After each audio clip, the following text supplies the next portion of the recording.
Good morning, everyone. It's Mark with Red Star Loft. As you can see, we cannot catch a break out here. It has been raining almost non-stop for a solid month.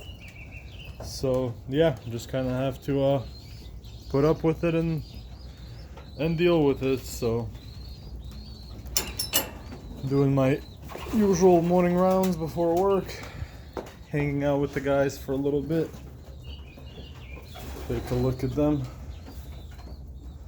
This guy here is real pretty.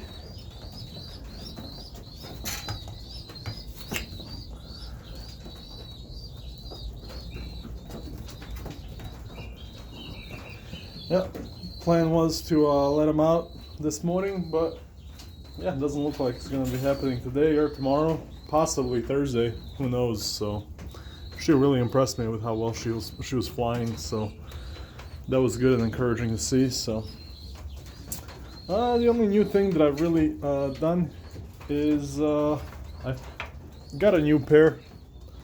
Well, the new old pair, I should say. We're feeding down there.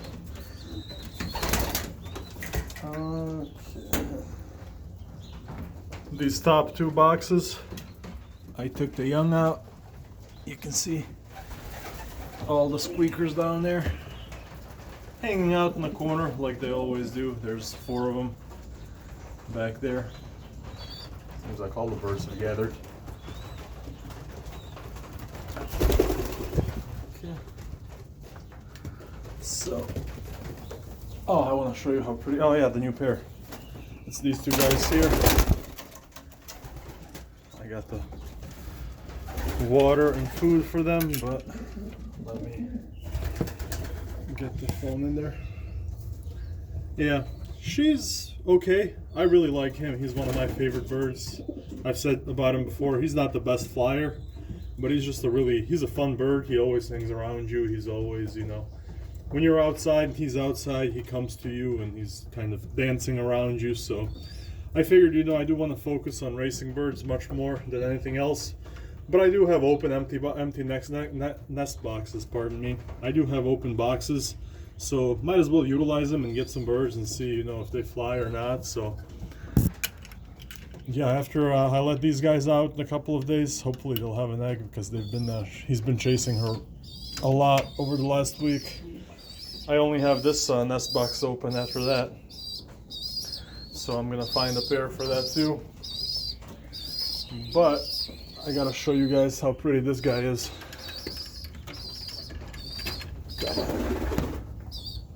Pardon my camera skills, they are very crappy. Look at this guy. And it's an interesting coloring, because the cockbird is red, solid red, and the hen is white. So I'm not sure, where these colors even come from. Even this guy here, he's almost solid white, but you can see the tip of his flights. And right here, he's got some of this different gray color. But yeah, I'm really impressed and a little amazed at that guy there. So that's them. That guy over there is gonna be red like his mom. So yeah, I've got pretty much almost everybody on eggs now. She's on eggs up there. She's on eggs up there. And yeah, the yellow one's laying on eggs. They laid 1 egg, and I'm waiting for the 2nd egg. They're about to lay an egg, I think, any day now. And yeah, these guys are still in their first one. My 2 tanks is back there. Hey, bud. Squeakers are squeaking. What else do we got? This is probably one of my favorite birds. One of my Mona Lisa cockbirds. This guy is just beautiful. Yeah, they've got 2 eggs. So. Yeah, just kind of a quick update. Not a whole lot going on. I mean, I don't have too many birds to the point where I always have something new going on with them. I tried to keep, you know, built this loft maybe a couple of months ago, and I'm not trying to have anything crazy. Maybe total of 60 birds or so.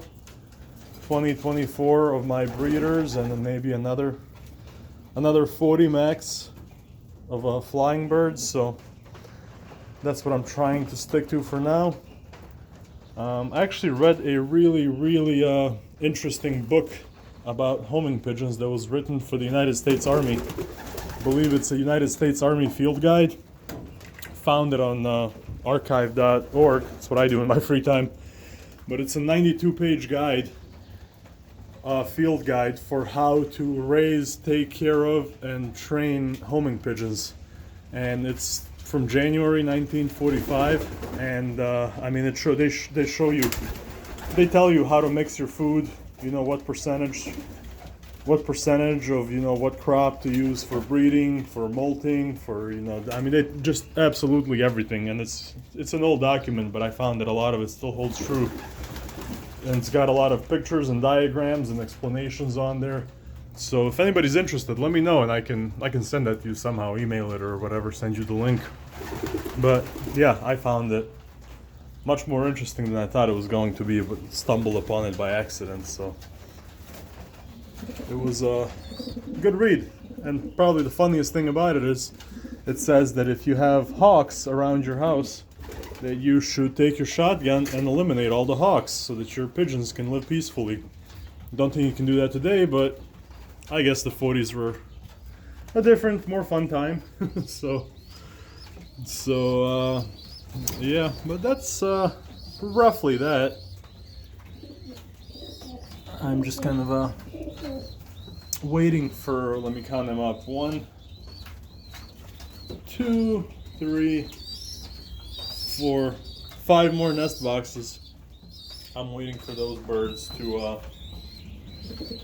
give them another week or so before I can kick them out, and then by then these guys over here in the corner, they're gonna be over here in the other section. So yeah, just working at it a little bit at a time.